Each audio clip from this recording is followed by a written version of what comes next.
Oke, Assalamualaikum warahmatullahi wabarakatuh.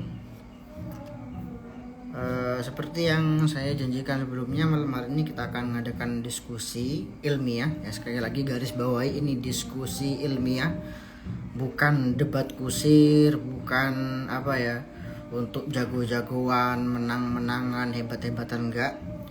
Sekali lagi, agar gak ada komen-komen yang nggak bener di sini, nanti akan saya akan saya matikan kolom komentarnya, untuk meminimalisir kegaduhan ya. Kita akan ngobrol santai dulu dengan Bang Wajidi Azim, salah satu influencer dari Padang kalau nggak salah, beliau dari Sumatera. Saya sudah lama kenal dengan beliau ya, dan saya juga sudah lama mengamati dakwah beliau.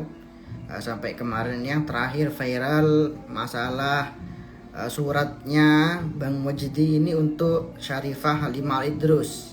Nanti kita akan bahas bagaimana cara dakwah beliau, ya akan juga kita kritisi cara dakwah beliau, juga tentang surat terbuka beliau untuk Syarifah Halimah, dan kita akan bahas juga masalah tiup lilin kemarin yang sempat dipermasalahkan ketika Bang Syakir Daulay ulang tahun. Oke, kita akan nunggu dari Bang Wajidi permintaan. Kita lihat permintaannya udah muncul apa belum. Oke.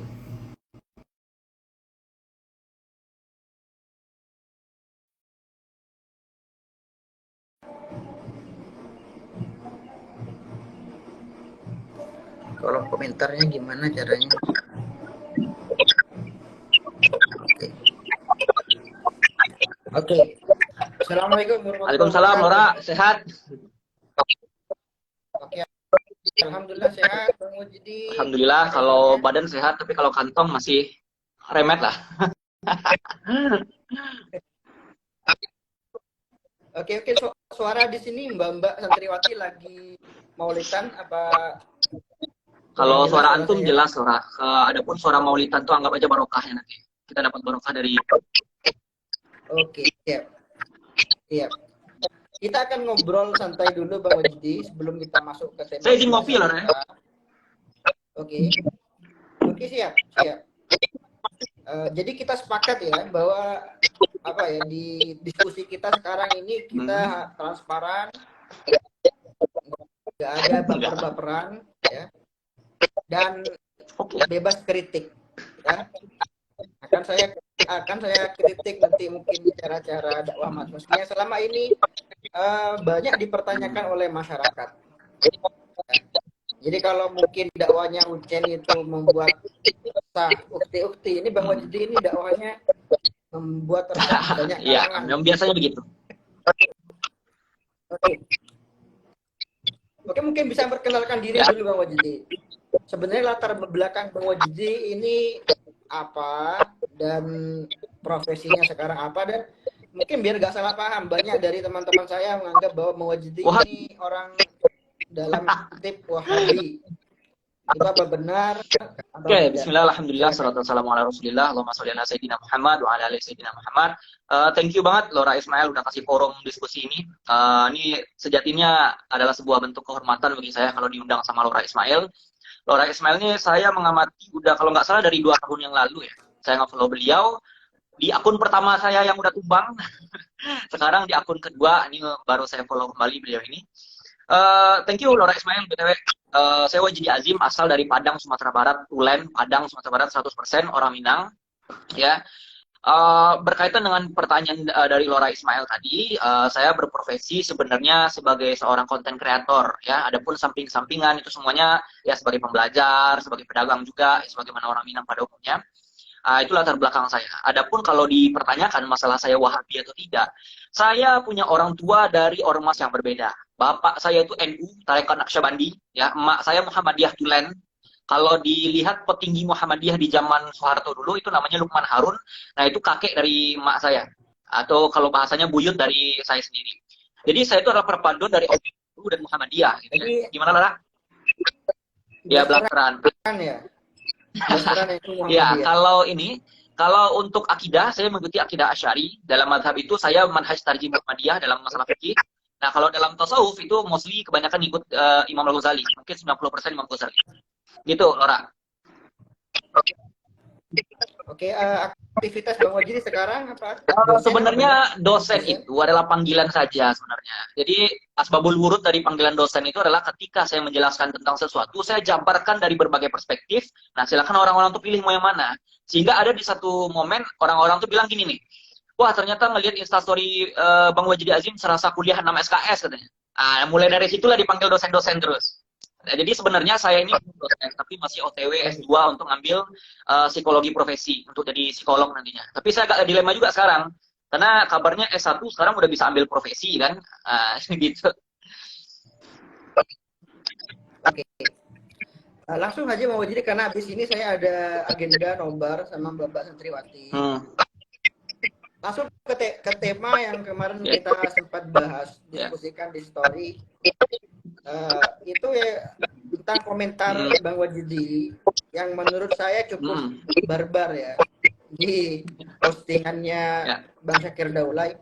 Apa sih yang mendasari Bang Wajidi itu langsung memvonis bahwa orang yang merayakan ulang tahun itu sama dengan mengikuti sunnah majusi dalam bahasanya Bang Wajidi? Silakan bisa disampaikan argumennya, nanti saya mungkin akan komentari dan akan saya jawab argumen dari sebelumnya saya garis bawahi dulu bahwasannya saya tidak mengatakan bahwasannya orang yang merayakan ulang tahun itu adalah orang yang mengikuti majusi gitu, enggak. Saya sangat support ketika orang itu merayakan ulang tahun selagi caranya itu sesuai dengan koridor syariat Islam. Nah, contoh misalkan, ketika orang itu merayakan ulang tahun, kita kan boleh berbahagia ketika hari ulang tahun kita. Itu ada di surat Maryam itu kalau nggak salah. Nah, kita boleh merayakan ulang tahun kita selagi tidak keluar daripada koridor syariat Islam. Salah satu contohnya apa? Kalau bisa ketika kita hari ulang tahun itu bangun tahajud, kita taubat nasuha di situ, ya. Kita tobat nasuha di situ, lalu kemudian apa? Kita bagi makan ke orang-orang sebagai tanda bentuk syukur kita. Dan jangan lupa open kritik, minta kritik kepada orang, jangan cuma ucapan happy birthday doang. Ya, kalau bisa kita minta kritik sama orang, datangnya orang minta kritik sama dia, minta masukan supaya apa? Ada peningkatan kualitas dari dalam diri kita. Nah, itu kalau bisanya seperti itu. Nah, adapun tentang perayaan-perayaan ulang tahun ini, walaupun saya lihat dari beberapa jurnal-jurnal yang dari ini ya, baik itu dari barat atau dari Indonesia, mostly ya, saya belum temukan satu titik terang bahwasannya perayaan ulang tahun ini berdasarkan bersumber dari ajaran Islam. Itu saya nggak lihat dari situ. Tapi pertanyaannya sekarang, apakah hanya karena tidak dari Islam lalu kemudian haram gitu? Ya nggak gitu juga kerangka berpikirnya. Ya, itu kan prinsipnya orang-orang sebelah gitu, mentang-mentang tidak dari Islam lalu kemudian bid'ah, dolalah gitu. Nah, itu kan dari orang-orang sebelah. Tapi kalau saya melihat bahwasannya kita merayakan ulang tahun ini ada beberapa koridor-koridor yang mesti kita jalani, ada koridor-koridor yang mesti kita ketahui supaya kita nggak bablas dalam hal itu. Gitu loh, kira-kira. Oke. Jadi seperti ini Bang Wajidi, sebenarnya ada 3 poin sebenarnya ya. Dalam perayaan ulang tahun itu sebenarnya ada 3 poin yang perlu kita bahas. Yang pertama adalah perayaan ulang tahun secara umum. Oke, perayaan ulang tahun secara umum. Yang kedua tentang potong kue. Ya. Yang ketiga tentang tiup lilin. Ini yang banyak beredar di masyarakat kita kan. Nah, kalau memang Bang Wajidi itu mempermasalahkan tiup lilinnya karena itu dikatakan sebagai ritual agama lain, yang sampai sekarang Bang Wajidi belum menyampaikan itu datanya dari mana. Mengapa kok cuma tiup lilinnya yang dipermasalahkan, padahal kalau Bang Wajidi baca di jurnal-jurnal itu yang berasal dari tradisi agama lain ya. Itu ulang tahun, bahkan ada yang mengatakan asal usulnya adalah ritual pengangkatan penasbihan Firaun jadi Tuhan, dan juga potong kue. Itu juga ada yang mengatakan potong kue ini juga tradisi Belanda, tradisi Yunani dan lain sebagainya. Nah, ini yang membuat saya sebenarnya mengatakan seperti ini Bang Wajidi. Kita ini tuh tidak bisa mengatakan sesuatu itu haram hanya dengan memandang asal usul dari perkara tersebut. Tapi kita timbang dulu dari segi dalil, ada nggak dalil yang mengharamkan perkara tersebut. Oke, yang pertama saya jawab dulu ya. Masalah Bang Wajidi itu mengatakan kemarin adalah sunnah majusi. bahwa tiup lilin itu seperti yang dikatakan oleh Ustaz Abdul Somad juga merupakan tradisi atau ritual orang-orang Majusi, para penyembah api. Itu sudah saya bantah. Itu agak nggak masuk akal. Karena apa? Karena mereka itu adalah kaum pemuja api. Bagaimana bisa mereka dikatakan punya ritual memandang api? Itu yang pertama. Kemudian yang kedua, masalah tasyabbuh, ya. Masalah tasyabbuh atau menyerupai orang kafir itu tidak mutlak haram, oke? Itu tidak mutlak haram. Jadi di situ harus ada niat. Saya kasih pertanyaan Bang Waji seperti ini. Misal ya, kita mati lampu atau mungkin orang-orang zaman dahulu. Mereka menghidupkan lilin kan? Mereka menghidupkan lentera. Kemudian mereka berdoa. Apakah itu hukumnya bisa dikatakan haram? Tidak, karena di situ tidak ada tujuan untuk tasyabbuh, ya kan? Begitu pula dalam permasalahan ulang tahun. Ulang tahun ini di masyarakat kita sama sekali tidak ada yang meyakini ulang tahun itu adalah sebuah ritual. Gak ada yang meyakini bahwa ulang tahun itu adalah sebuah ibadah. Semuanya meyakini bahwa ulang tahun ini tradisi. Jadi happy aja, maksudnya untuk senang-senang. Jadi seseorang ketika dia tiup lilin ketika ulang tahun, kemudian sebelumnya dia berdoa sebelum tiup lilin, itu sama sekali gak ada keyakinan untuk meminta kepada selain Allah Subhanahu wa Ta'ala. Jadi saya sudah menyiapkan tadi ada ibarat dalam kitab Bughyatul Murtasyidin yang mengatakan bahwa tasyabbuh itu memang ada perincian di situ, tidak mutlak haram. Sampai terakhir di sini ada ibarat seperti ini. Saya bacakan. Falhasil annahu in fa'ala dzalik biqasdi tashabbuh bihim fi syi'aril kufri kafara qat'an. Ya, jadi ini tentang menyerupai orang kafir ya. Jika memang diniati untuk menyerupai atau memviralkan syiar kekufuran, maka itu kafir. Atau hanya ikut-ikutan dalam syiar hari raya mereka, maka tidak sampai kafir tapi berdosa. Nah, ini terakhir di sini ada poin wa illam yaksid at-tashabbuha bihim aslan wa ra'san fala syai'a alaih. Jika ada seseorang itu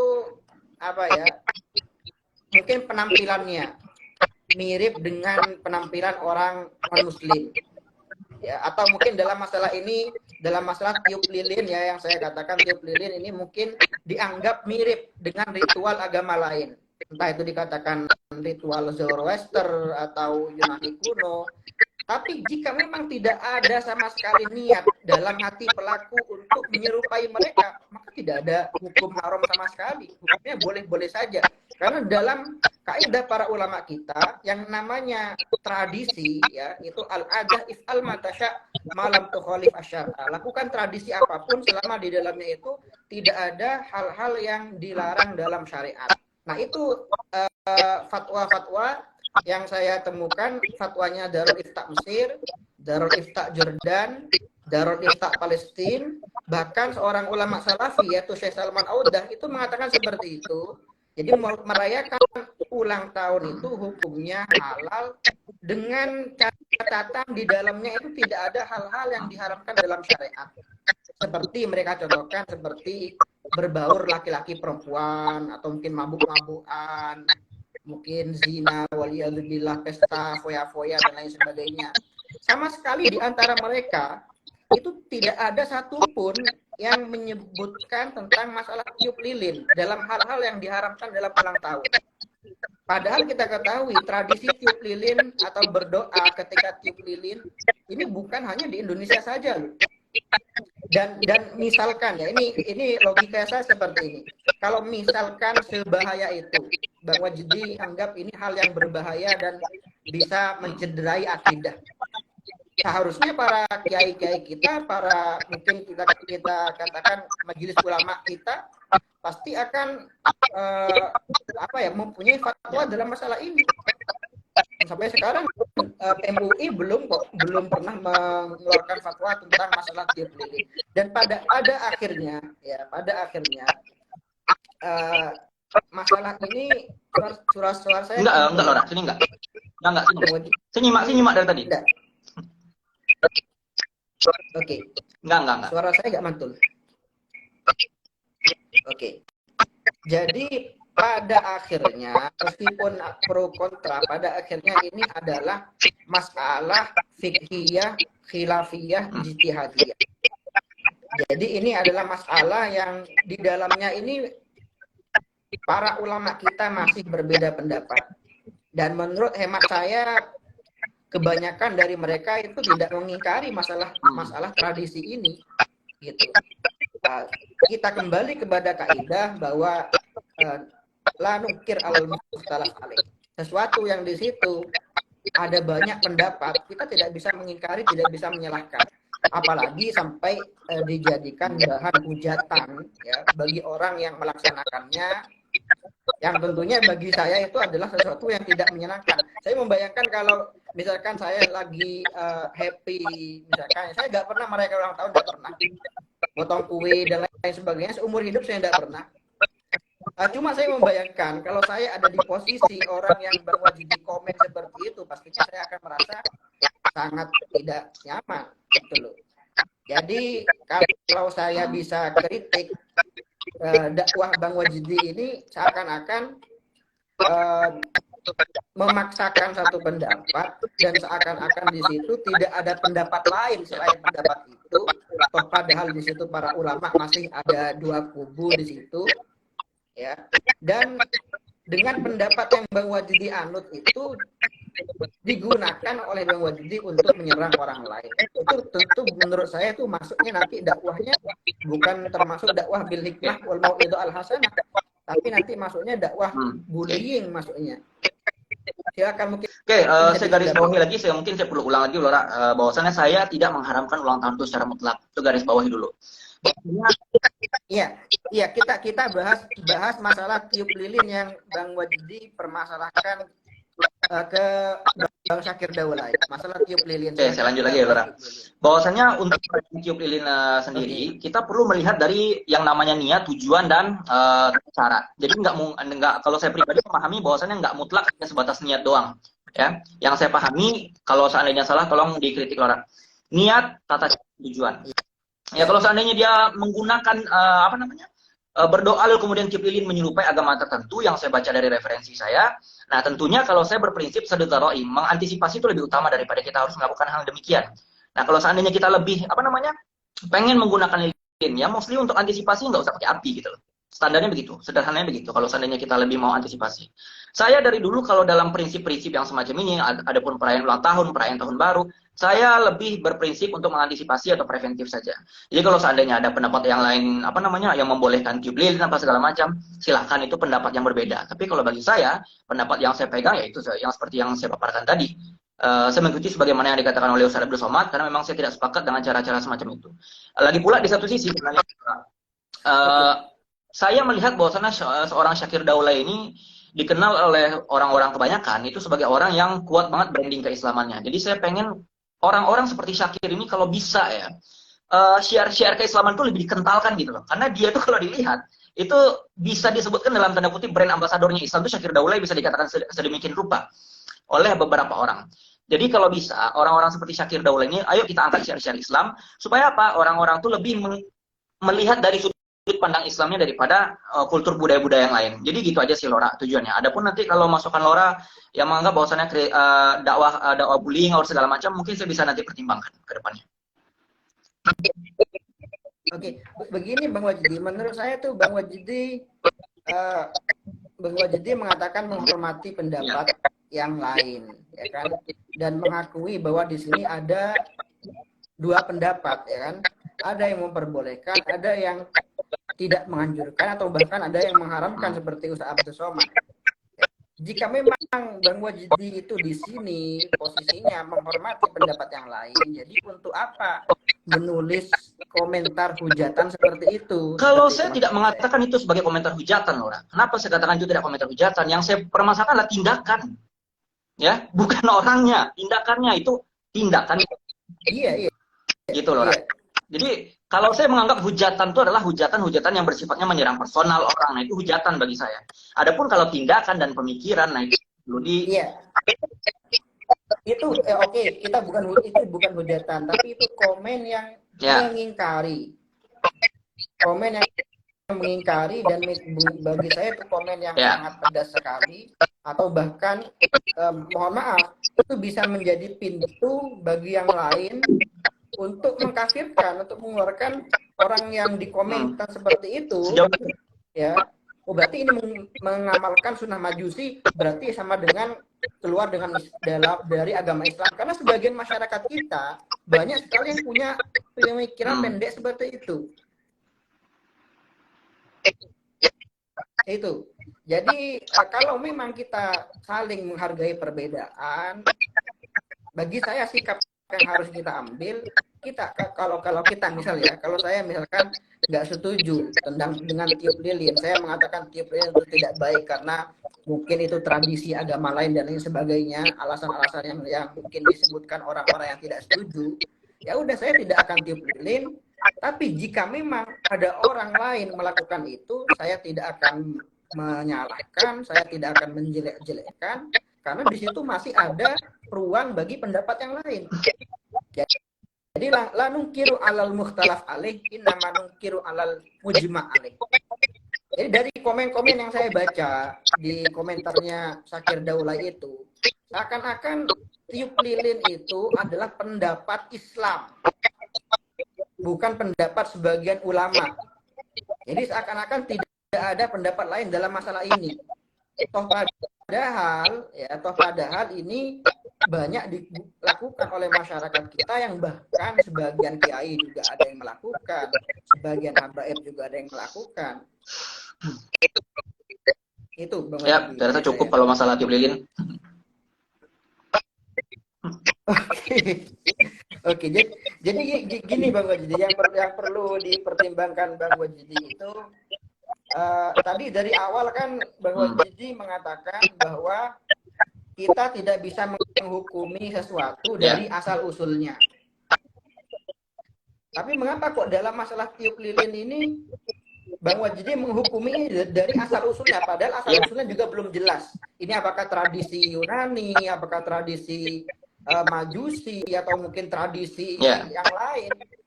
Saya seperti ini, saya tadi ingin menyampaikan seperti ini Bang Wajidi. Dalam masalah pengambilan dalil, itu dalam masalah batalnya menyentuh wanita non mahram, ya.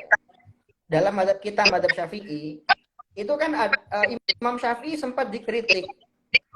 Itu ada hadis sahih yang mengatakan bahwa Rasulullah ketika sujud itu menyentuh kaki Sayyidah Aisyah.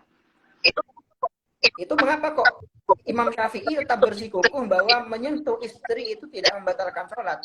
Jawaban Imam Syafi'i adalah karena ada kemungkinan Rasulullah itu menyentuhnya tidak langsung, menyentuhnya itu memakai satir. Jadi nggak langsung kulit temu kulit. Nah, di situ ada satu kaidah, ad-dalil idza tatarraqa alaihil ihtimal kasahu saubul ijmal fasaqata anhul istidlal. Suatu dalil kalau memang di situ masih kurang kurang mantap gitu, ada kemungkinan lain. Jadi dalil ini masih kurang bukan kita katakan kurang valid, ada kemungkinan lain, ada ihtimal lain. Itu tidak bisa dijadikan sebagai sebuah dalil untuk menetapkan suatu hukum. Jadi kesimpulan yang bisa kita ambil dari sini, kita itu tidak bisa mengharamkan sesuatu karena sebuah asumsi.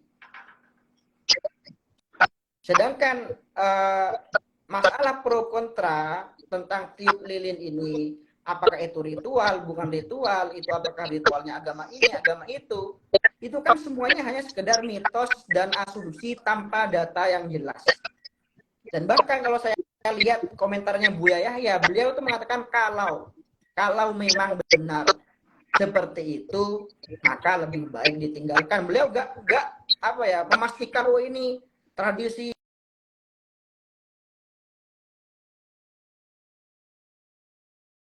Jadi untuk menghukumi sesuatu, kita ingin mengambil suatu hukum, tidak bisa kita ambil sedikit putuskan dengan keraguan-keraguan, harus ada data yang valid. Tidak bisa kita menghukumi suatu perkara dengan hanya sebuah asumsi tanpa data yang jelas. Seperti itu. Suara Lora putus-putus ini. Iya, ngeblur itu ininya.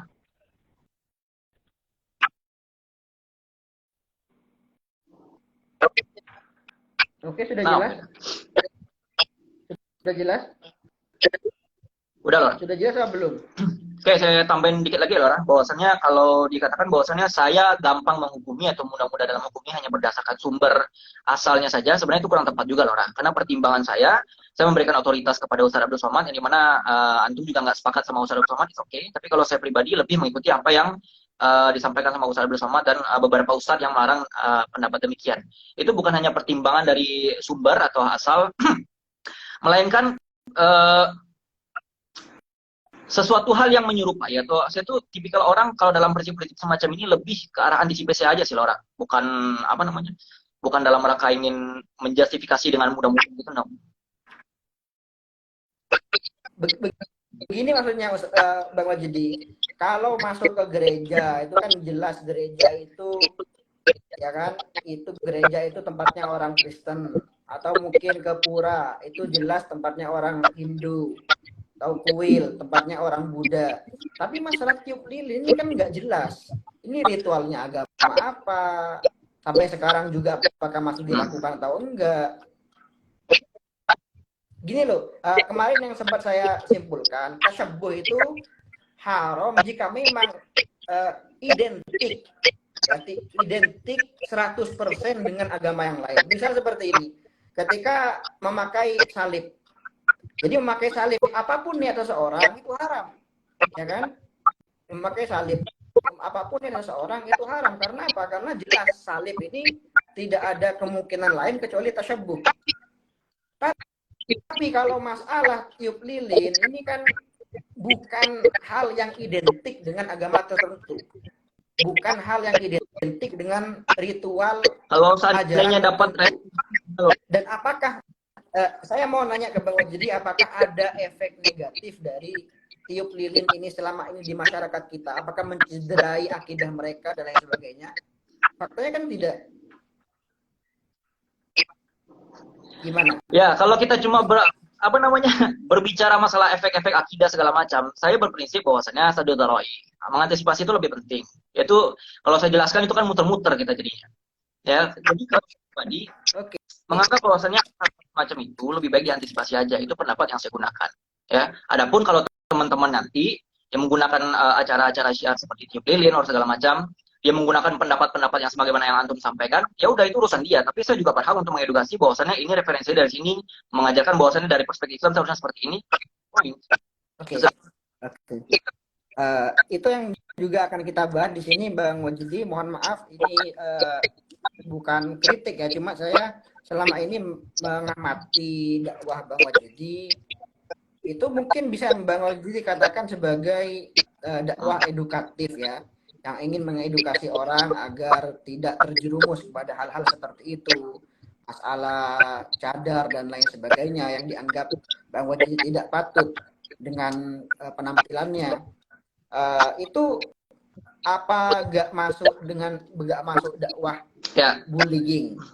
Karena apa?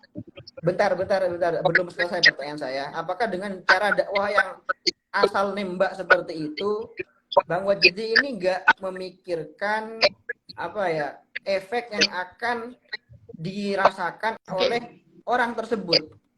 Ya, jadi seperti ini, saya tuh menggambarkan bahwa Wajidi ini memberikan edukasi kepada orang banyak dengan mengorbankan orang itu.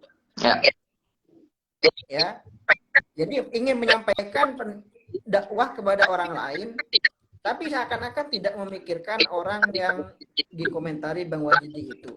Langsung asal tembak, asal komentar, tanpa tabayun terlebih dahulu, tanpa mungkin DM, japri terlebih dahulu, tahu-taunya langsung nembak begitu aja. Bahkan ya, mohon maaf, ada sebagian itu yang DM saya, katanya ada ya sebagian, nah, saya punya teman ini down gara-gara diserang lah, nggak paling bahasanya dia ya, gara-gara diserang oleh Bang Wajidi ini di TikTok. Dia sekarang psikisnya terganggu seperti itu. Untuk ini berarti masalah cadar ya, Lora? semuanya pokoknya gaya dakwah Bang Wajdi yang bisa kita katakan mungkin agak barbar seperti itu. Memang bisa dikatakan, misalnya saya mengakui bahwasanya dakwah itu barbar daripada yang lain. Itu saya akui sendiri dan memang beda daripada yang lain. Saya punya, let's say kita bicara masalah cadar dulu ya Lora. Saya spesifikin dulu. Nanti kalau masalah yang lain nanti kita bisa bahas. Kalau untuk masalah cadar sendiri gini, ada orang-orang yang menggunakan cadar atau oknum-oknum yang menggunakan cadar. Saya agak miris hati saya ketika melihat cadar itu disalahgunakan oleh mereka. Disalahgunakan maksudnya apa? Ya ketika mereka tidak memahami esensi cadar itu seperti apa, lalu kemudian mereka bertingkah aneh-aneh sampai joget-joget lah segala macam. Nah, saya kritik mereka itu secara terbuka, tapi memang tidak secara ini ya, tidak secara gamblang. Kebanyakan di story saya itu cuma satire dikit aja. Nanti kalau memang seandainya dia respon, nah baru di situ saya jelaskan gimana kritikan-kritikan saya terhadap mereka. Nah, kalau seandainya saya publikasi mereka di ruang Instastory, let's say Instastory ya, saya paling sering banget mengkritisi mereka di Instastory, itu adalah kalau seandainya itu dikatakan mengkorbankan mereka, seharusnya mereka berpikir kepada diri mereka sendiri dulu. Mereka upload satu konten, ya, let's say mereka tuh joget-joget atau berpesona lah, apalah segala macam. Kenapa ketika mereka upload di sosial media mereka nggak mikir? Kenapa baru mikirnya ketika udah masuk di sosial media saya? Nah, kalau seandainya saya dikatakan saya menyerang orang, menyerang itu standarnya apa dulu, Lora? Saya tidak pernah menyerang pribadi orang. Saya tidak pernah menyerang keluarga orang, walaupun saya tahu ada laporan-laporan yang saya dapatkan bahwasanya oknum-oknum pakai cadar itu yang ngegodain laki orang ada, yang main santet ada, yang mesum di kos-kosan pacarnya ada. Nah, sengaja itu saya tutup karena itu masalahnya personal. Nah, sedangkan tingkah dia yang secara buka ini itu masalah urusan publik. Ya, maka saya kritik juga secara terbuka. Kenapa? Banyak orang-orang yang DM ke saya bahwasannya dulu mereka itu terinspirasi gara-gara oknum-oknum bercadar yang apa namanya bisa akses di sosial media. Tapi secara esensi sebenarnya itu kan bertolak belakang dengan hakikat cadar yang sesungguhnya. Nah, ketika saya sampaikan kritik, sebenarnya saya tidak hanya mengkritik mereka, tapi saya juga mengedukasi orang bahwasannya, hey bro, this is something wrong ya, jangan tiru hal semacam ini, something like that. Gitu. Mengapa nggak milih ya, Lora, kalau dulu? Karena ada ya, mohon maaf, sebagian teman saya seorang Syarifah itu tanpa Bang Wajdi minta izin dulu ke beliau, tanpa Bang Wajdi japri dulu ke beliau, langsung dibuat konten seperti ini. Malah dikomentari begitu saja, langsung ditembak begitu saja. Yang andaikan mungkin kalau Bang Wajdi bisa japri beliau baik-baik, itu mungkin beliau akan menerima. Ya, karena seperti diajarkan para guru kami, an-nasihat sakilah, ya, bahwa nasihat itu berat diterima oleh nafsu. Fakhaffifuha ya birifqi, ya, fakhaffifuha bilinil kalam, maka ringankanlah nasihat ini dengan ucapan yang baik, ucapan yang sopan, ucapan yang lembut. Kalau bagi saya, kalau memang kita langsung mengomentari di Instastory seperti itu orang yang dikomentari nggak akan bisa menerima sama sekali, bahkan akan merasa tersakiti, dan mungkin seperti sebagian contoh tadi itu ada yang kena gangguan psikis bahkan. Bang Wajdi, saya mengatakan seperti ini jujur karena saya termasuk orang yang pernah mengalami gangguan psikis. Ya. Gangguan psikis ini maksudnya gimana? Skizofrenia kah, depresi kah? Ya, orang kan bentar. Orang itu Bang Wajdi nggak semuanya seperti kita yang terbiasa dengan komentar-komentar negatif. Ya, yang terbiasa mungkin ya dikomentari apalah kita sudah tahan banting. Mereka yang kebanyakan dikomentari oleh Bang Wajdi itu kan kebanyakan gadis-gadis yang masih labil. Iya, kalau langsung dikomentari seperti itu, kemudian dia tahu dia viral, dia dihujat di mana-mana. Bukan Bang Wajdi yang menghujat ya, tapi mungkin pengikut-pengikutnya Bang Wajdi ikut menghujat dia. Bang Wajdinya enggak, tapi karena akar rumputnya yang akhirnya menghujat dia lewat DM, inbox, lain sebagainya, masuk akal kalau dia kena gangguan psikis seperti depresi dan lain sebagainya. Ya.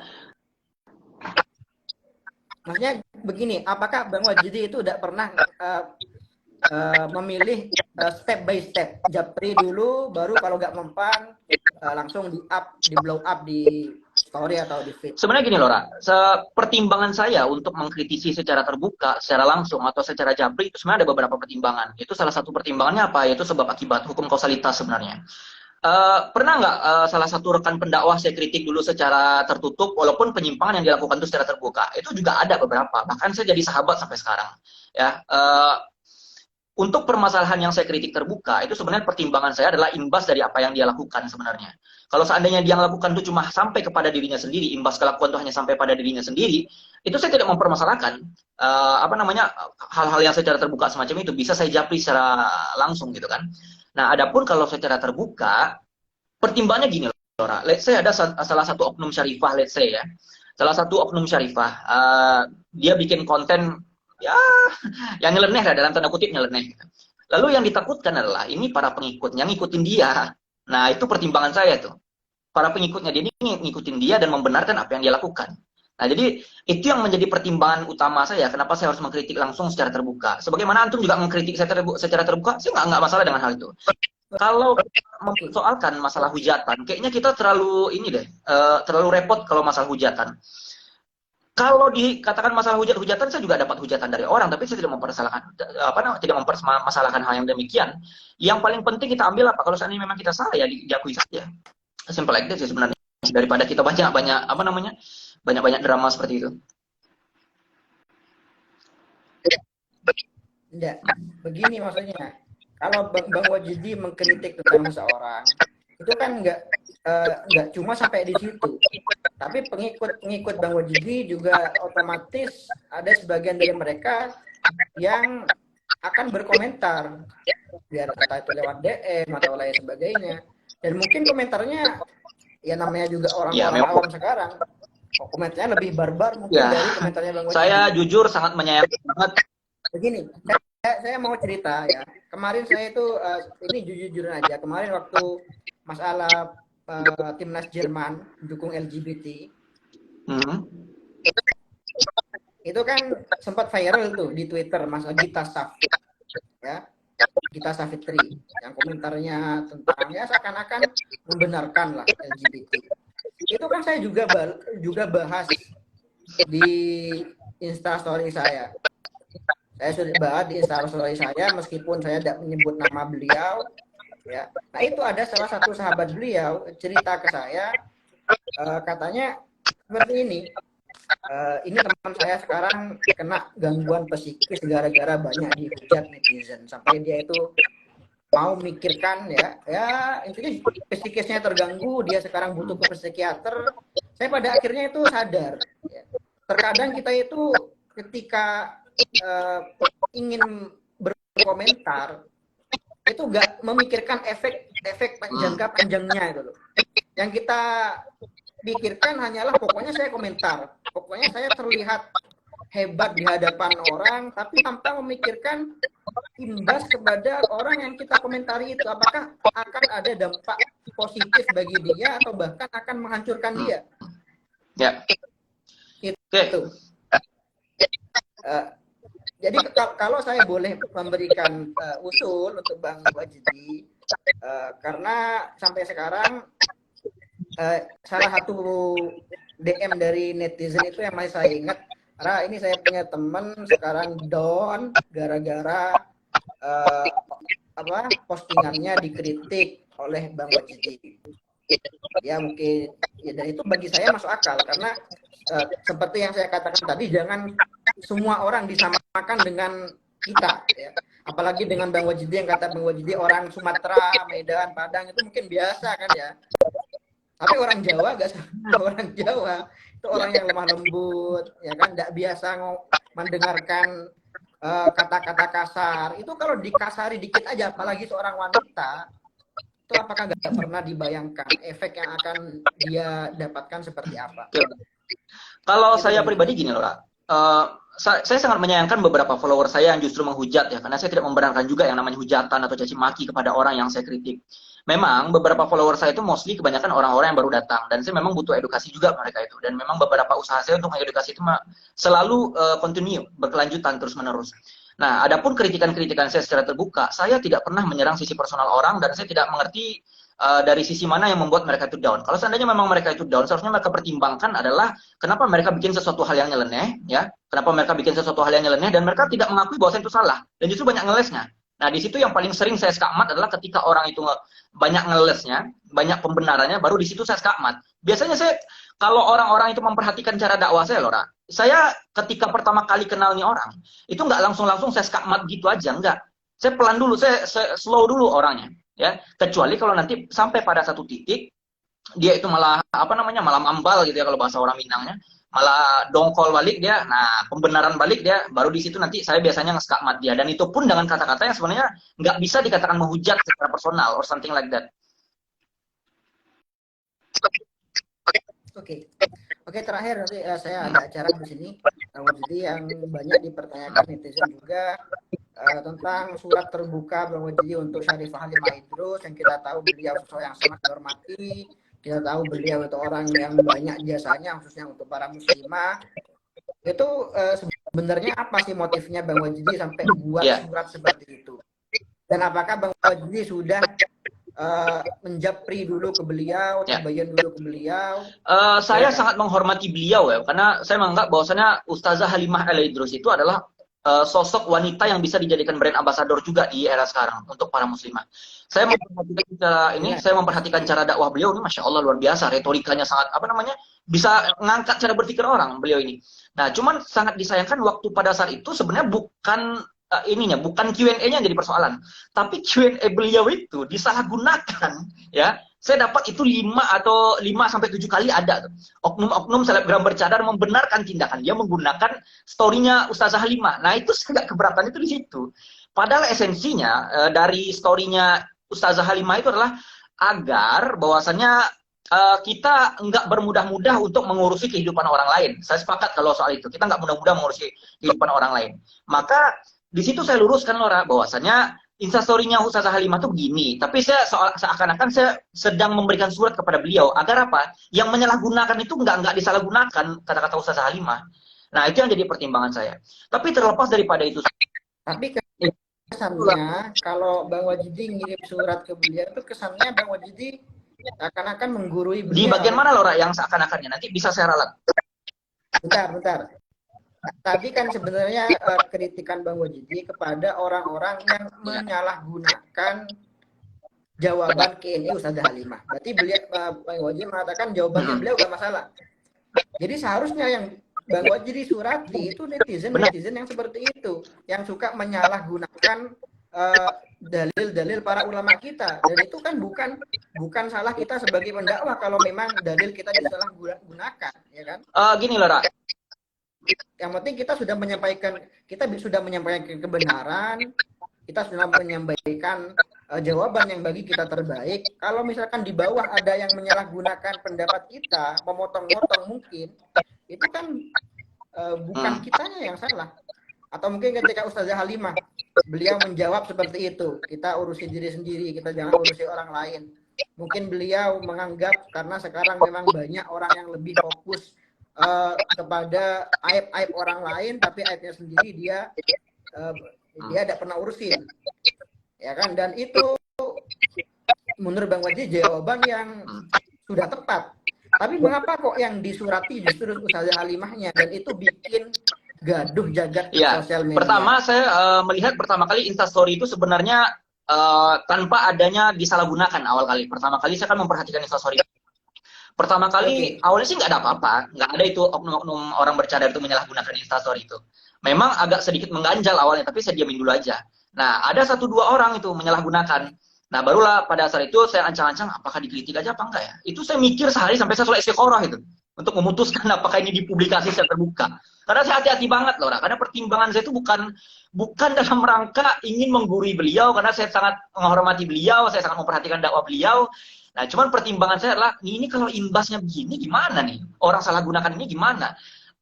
Saya baru mendapatkan bahwasannya pemahaman Ustazah itu seperti ini, dan dijelaskan oleh beberapa orang yang ada di DM saya, bahwasannya Ustazah Halimah itu angle-nya seperti ini, dan saya baru memahami bahwasannya, oh ternyata ini penjelasannya. Dan itu memang kekeliruan saya, dan saya sampaikan bahwasannya, kalau sekiranya saya salah dalam memilih angle, saya minta maaf sama beliau. Tapi yang saya agak keberatan itu adalah ketika orang-orang itu menyalahgunakan, ya, dan memang angle saya pada saat itu memang kurang tepat juga. Kenapa saya harus langsung strike kepada beliau? Dan itu angle-nya saya ganti sekarang ini, seakan-akan saya bicara sama orang yang menyalahgunakan pernyataannya Ustazah Halimah. But overall Ustazah Halimah tuh, saya memandang beliau tuh patut untuk dicontoh saat sekarang ini. Dan saya hanya nggak ingin hanya karena beliau itu patut untuk dicontoh, lalu kemudian pernyataan beliau itu disalahgunakan. Nah, itu kayak agak-agak keberatan saya jadi. Oke. Terakhir kemarin kita pernah ada kumpulan juga, ada acara sama Hussein, sama teman-teman media Jawa Timur. Ada kesan dari sebagian teman itu yang seakan-akan Bang Wajidi ini menyerang kaum pesantren. Itu klarifikasi dari Saya tidak pernah menyerang kaum pesantren, tapi yang saya persoalkan adalah oknum-oknum anak pondok pesantren yang nyeleneh. Contoh, saya dapat di luar anak-anak pondok pesantren, ini laporan dari saya, Lora ya. Saya dapat oknum-oknum anak pondok pesantren yang mereka itu ngehamilin anak orang, ya, pacaran-pacaran di luar, yang mesum-mesum segala macam. Tentunya ini tidak bisa mewakili seluruh pondok pesantren. Tapi ini saya nggak tahu kenapa orang-orang itu justru beranggapan saya menyerang anak pondoknya. Saya menyerang seluruh anak pondok pesantren. Nah, itu kan kekeliruan sebenarnya. Saya sangat mendukung pondok pesantren itu sebagai salah satu lembaga kualitas pendidikan Islam yang harus ditingkatkan. Makanya saya kritisi mereka yang nyeleneh-nyeleneh itu. Karena yang nyeleneh-nyeleneh itulah yang ngerocosnya gede, isi kepalanya kosong, tapi naluri pamer itu tinggi. Nah, orang-orang begini biasanya yang bikin pondok pesantren itu kacau begitu tuh, orang begitu. Jadi kalau seandainya dikatakan bahwa saya anti dengan pondok pesantren, itu adalah kekeliruan sebenarnya, salah paham sebenarnya. Gitu loh. Termasuk yang buat konten. Kalau Quratul Uyun itu ada beberapa pernyataan yang sebenarnya bertolak belakang dengan sains, ya. Ada yang bertolak belakang dengan sains, ada yang bertolak belakang dengan metode ilmiah. Kalau let's say kita ambil sampel ya, Lora. Ini saya agak vulgar nggak apa-apa ya, apakah di Madura ini wajar apa enggak? Kalau dalam kitab Quratul Uyun itu konon katanya bahwasanya dengan posisi-posisi tertentu maka kita akan mendapatkan anak laki-laki, gitu-gitu kan. Nah, sedangkan kalau dalam ilmu biologi yang kita pelajari, anak laki-laki atau perempuan dari sektor biologi itu kita memperhatikan adalah kromosom sel spermanya. Kualitas spermanya seperti apa, sel kromosomnya seperti apa, dan masa ovulasi seorang wanita itu dari mana, kapan gitu. Nah, itu yang menjadi pertimbangan apakah anaknya itu laki-laki nanti atau perempuan. Nah, adapun yang dalam kitab Quratul Uyun itu sebenarnya saya tidak mengatakan itu salah sepenuhnya atau Fathul Izar itu salah sepenuhnya, melainkan ada beberapa yang butuh divalidasi. Supaya apa? Supaya kitab-kitab dari khazanah Islam atau ulama-ulama kita itu kitab-kitab itu bisa bisa tajam dalam ranah-ranah akademisi gitu. Karena kalau seandainya dengan kondisi kitab seperti itu tanpa adanya referensi ilmiah, itu justru nanti hanya akan jadi bahan candaan, Lora. Masa ya mungkin mungkin Lora paham lah ya apa maksud saya. Gitu. Oke. Oke, jadi udah ya, kita clear saja sekarang, kita sudahi. Saya sekarang habis ini mau ada acara, terus mau besok pagi saya mau ke Pamekasan. Ya, nanti aku mau jimat dari Padang ya, mau nggak? Jimat dari Padang, jimat. Ya, mau nggak? Bang Wajidi kan jimat. Orang Padang tuh makanan.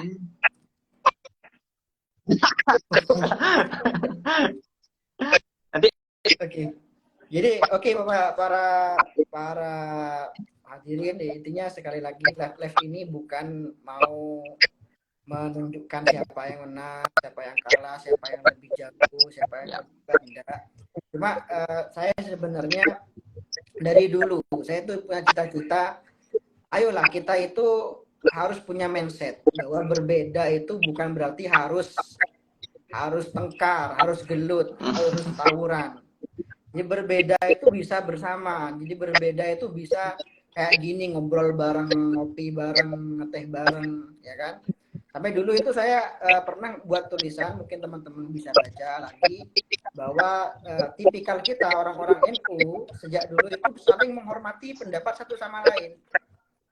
Itu bagaimana saya ceritakan bagaimana Kiai Hasyim Asy'ari itu saking sengitnya itu berdebat dengan Kiai Hakim Mas Kumambang, itu sampai saling buat kitab, dan kitabnya judulnya agak pedas juga.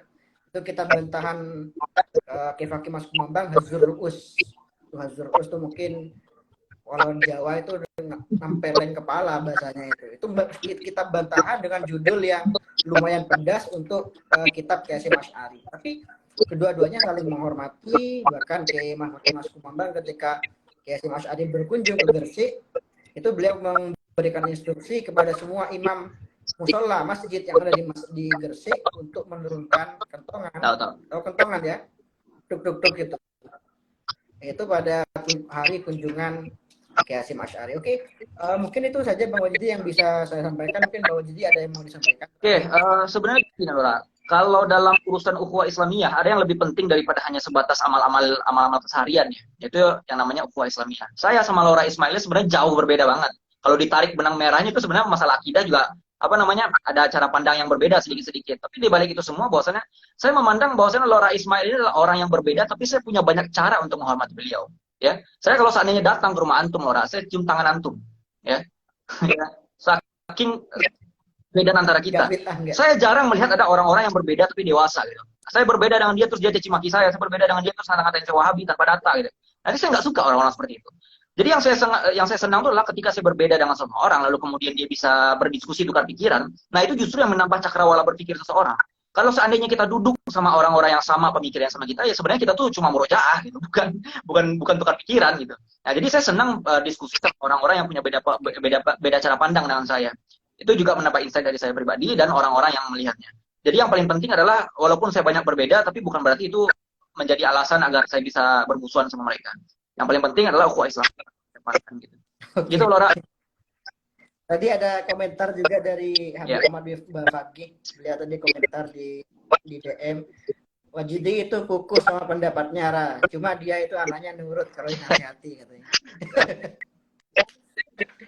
Dan Ucen juga bilang gitu. Ucen waktu itu buat apa ya?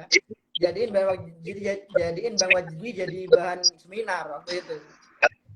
Katanya saya punya teman namanya Wajidi itu dulu apa ya sering beda pendapat sama saya. Tapi ketika saya kritik dia nerima. Ketika saya kasih tahu ini nggak tepat, ini nggak benar, dia itu bukan membantah gitu loh.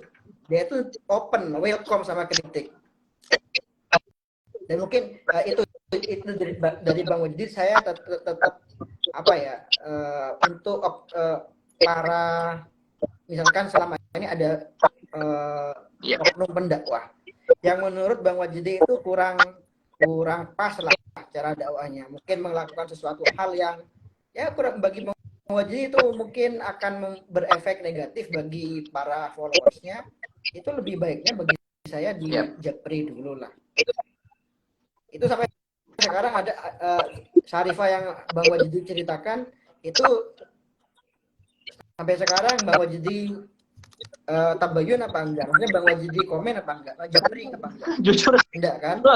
Akhirnya antara Bang Wajidi dengan beliau ya sampai sekarang mungkin ada sesuatu hal yang nggak mengenakan. Saya nggak pernah benci sama teman-teman dari kalangan dzurriyyat Nabi itu, naudzubillah. Saya tidak pernah benci dari teman-teman dari kalangan NU. Kalaupun saya berbeda pendapat itu hal biasa. Kalau saya salah, tolong dikritik. Saya tidak pernah mengelak ketika dikritik. Karena yang saya perhatikan itu adalah bagaimana orang-orang itu bisa mendapatkan manfaat dari apa yang saya sampaikan, bukan membesarkan nama saya sendiri. Nah, kalau seandainya saya dikatakan ada nggak enak sama seseorang, saya to the point. Kalau seandainya ada yang nggak enak, kalaupun saya benci sama orang itu saya diemin, gitu. Nah, itu sesimpel itu. Bukan begitu. Jadi kalau seandainya kita mungkin dengan beliau, saya agak sungkan karena saya tidak kenal sama beliau itu. Nah, adapun ketika itu saya mengkritisi apa yang beliau sampaikan, tindakan-tindakan beliau, itu pertimbangan saya tidak lain dan tidak bukan adalah orang-orang yang mengikuti beliau. Karena saya tahu beliau tapi tidak kenal dengan beliau, itu aja. Gitu. Kenapa enggak misal saya kenal sama beliau. Kenapa enggak japri aja ke saya, Ra? Oh, iya. Tolong sampaikan. Mungkin nanti bisa jadi media. Antum bisa jadi media. Oke, saya siap kok. Saya siap. Kalau misalkan ada seperti itu nanti bisa saya jadi media. Terbuka kalau soal biar apa ya? Biar menimbulkan kesalahpahaman. Jujur sampai sekarang follower saya yang anggap Bang Wajidi itu Wahabi lumayan banyak. Enggak apa-apa. Iya, gara-gara itu. Gara-gara seakan-akan apa ya? Seakan-akan Bang Wajidi ini selalu melawan arus gitu. Dan belak-belakan. Saya sebenarnya mengkritisi partikel-partikel kesalahan itu sebenarnya tidak menyalahkan orang itu sepenuhnya loh. Kebiasaan saya cuma mengkritisi partikel kecilnya aja. Tapi cuman memang partikel kecil itu kelihatan bold, kelihatan tebel gitu loh. Nah, itulah pandangan orang. Memang spekulasi orang-orang itu kan nggak bisa kita bendung, dan bisa dibendung itu lewat wasilah-wasilah antum nih, lain jadi mediator yang udah kasih fasilitas saya. Oke, insya Allah kita lanjutkan diskusi lain hari ya, insya Allah. Sekarang udah hampir 1 jam kita live. Mau jazakallah khair, terima kasih waktunya untuk Bang Wajidi.